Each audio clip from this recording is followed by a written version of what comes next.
The Wall Street Journal says Facebook will file IPO paperwork as soon as tomorrow and could be valued at as much as $100 billion. But how does that company actually make money? Where does it get its revenue from? Facebook, where's the money coming from? Joining us now is tech blogger and president of TechnoBuffalo.com, John Rettinger. John, welcome to the show. It's a question which a lot of people have been asking because Facebook's likely to be worth $100 billion, huge company. All right, how does it make money? Tell me. So it's a very simple revenue model for a company that big that could potentially be looking at a $100 billion valuation. They make their money from two ways, ads and credits.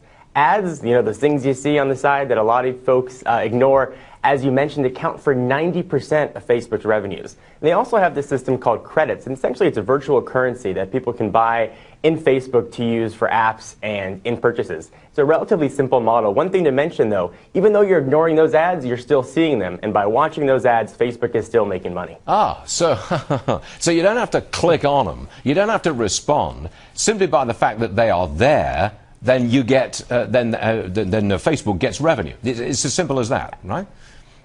Absolutely. So by seeing those ads, the company that placed them there is getting brand awareness. You didn't have to buy widget X, but now suddenly you're aware of a widget X, and that is extremely valuable to a company like Facebook. I've got a way which I think would be for Facebook to make a lot more money, and that would be to sell the information which is available to it.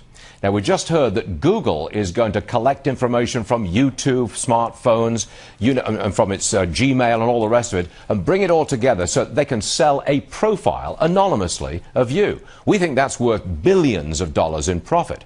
It occurs to me that Facebook, surely, they could do the same thing, couldn't they?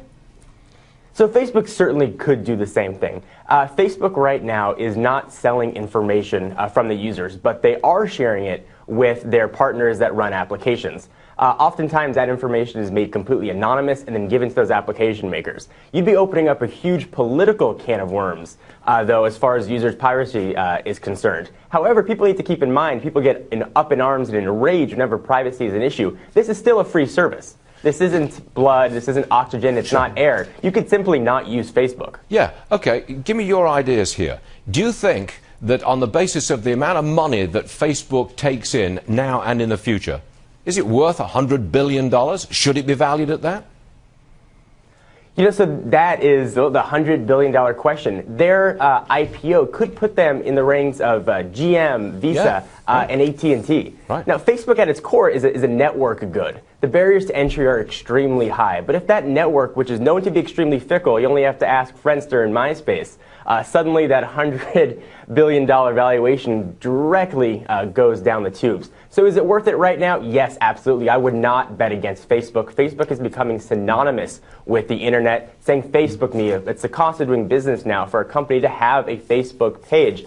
Facebook is going to grow and evolve, and sharing user information is unfortunately going to be a part of that evolution. But yes, in my mind, Facebook is worth that $100 billion valuation. All right, we got it. John Rettinger, thanks for joining us, sir. We'll see you again very soon.